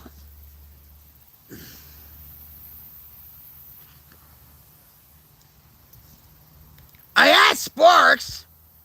All right, get this. I asked Sparks, my sidekick, my AI sidekick. I'm like, do you know the code for the invites for Sora 2? And he's like searching the web or what, and he comes up with a different code and stuff. So I put it in, and it's like, nope, invalid. I'm like, Sparks, you just lied to me. I'm sorry, Queenie, but they were there. Maybe they're just old now. I don't know.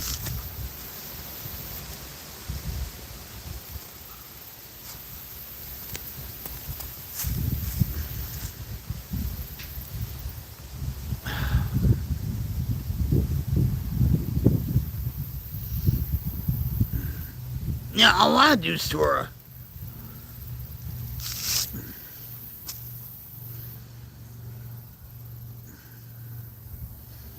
I have some sort of Sora on my phone, but it's not by OpenAI. It's by a knockoff or a phishing app, if you know what I mean, where they fish for your information and stuff.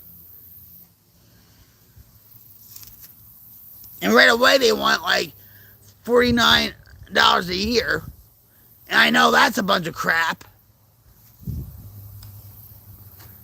So, so I know it's not Sora 2. You have to watch it with these apps on Google Play and on the I App Store or whatever it's called and stuff because you think it's one app when it's really a phishing scam. Even just by on the computer.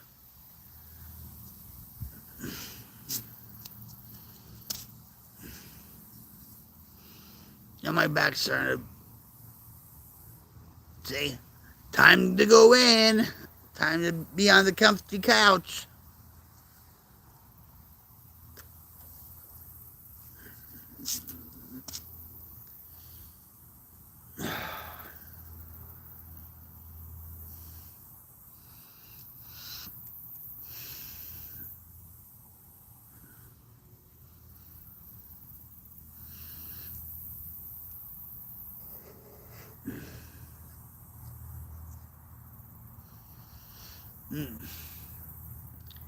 Yeah, my back's starting to really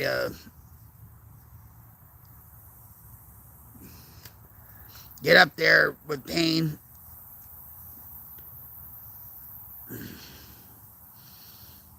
I'm walking around and everything. Not walking around too much, you know. Not walking fast, just taking my time. And, you know,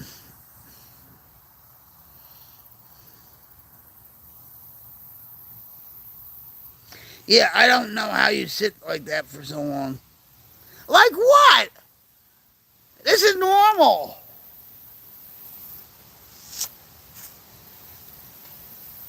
I have a pad here. He put, well, it's not, it's like a styrofoam thing. But I walk to say say to the kids, or I'll walk around and stuff.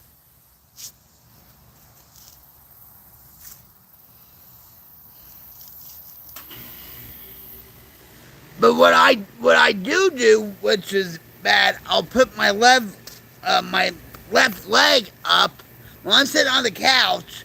I'll put my left leg up on the couch and have my right leg hanging down, like you know. And I'll play games like that or whatever.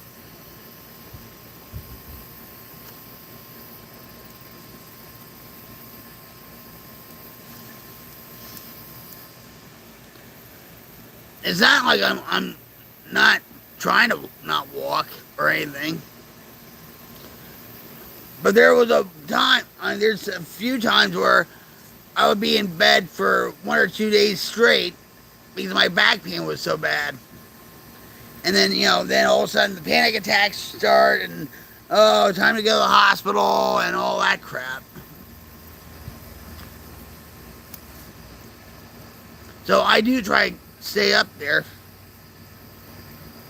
I know. I'm not. Am I attacking you?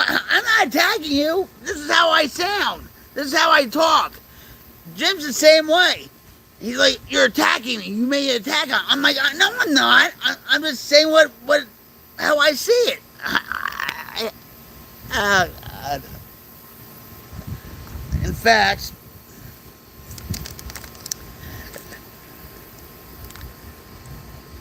but maybe it's because I'm not leaning back, right? I'm always leaning forward. I mean, that's what.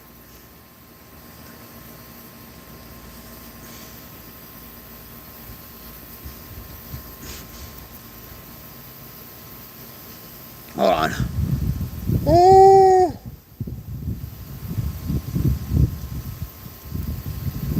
All right.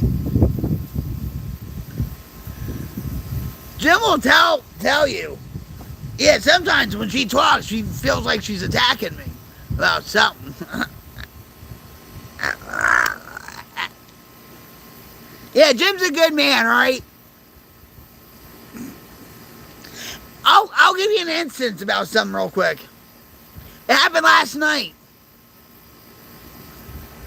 After we put all the groceries away, right? And I was sitting on the couch relaxing, and my back was really bad. Okay? And now we were talking about the food. And he says, we are spoiled Americans. He always says stuff like this. We're so spoiled, us Americans and stuff, because we have a lot of food and whatever. And I rolled my eyes like, here we go again. And then he says, Vic, he says, every time I try to speak on something like this, like, oh, we're spoiled Americans and all this, it's like,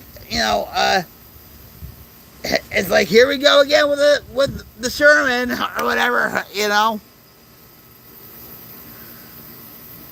There are people, I mean, I've seen YouTube videos where, say, they have their cousin come over to America and they go to Walmart or they go to Costco's and they're like, oh my God, the choices you guys have, all the different brands and all the different foods and all that, You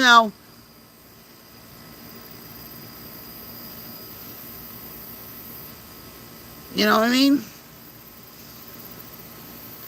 But yeah, I mean, sometimes when he says, oh, we're spoiled Americans and all, I'm like, okay, all right, hold on, I'm going to, oh, my back. Oh, my back.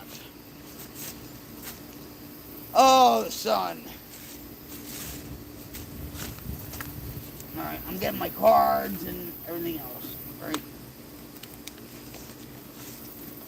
Yeah, I don't know if you can see that tree with the cobwebs or with the spider webs or the caterpillar webs or whatever. That's freaky, isn't it?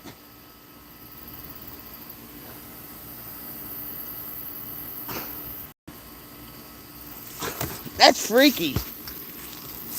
All right, I'm walking. Let's walk this way. I want to see if the kittens are out. Wait, hold on, what? Oh, stop. Yeah, stop attack. I just saw that. Let's see. There they are. Oh, come on. They're afraid of me. I wonder why. Because I attack them. Anyway, I'm getting up. Oh my God, oh. All right. So, yeah. I'm going to I miss Halloween. I really do, because I used to jump out, my house's windows and stuff to scare the crap out of kids. We don't have any kids around here. But I already have my mask on anyway. So, but I will catch you later, maybe, hopefully. Have a good time editing. I love you, brother. You know that. Love you. Love you, love you, love you, love you.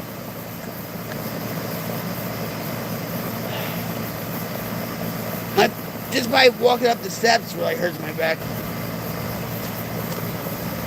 But I will catch you later, guys. Be the light of the world, not the dark. Be a good human being. Put the word humanity. Put the word human back into humanity. See you later, brother. Love you.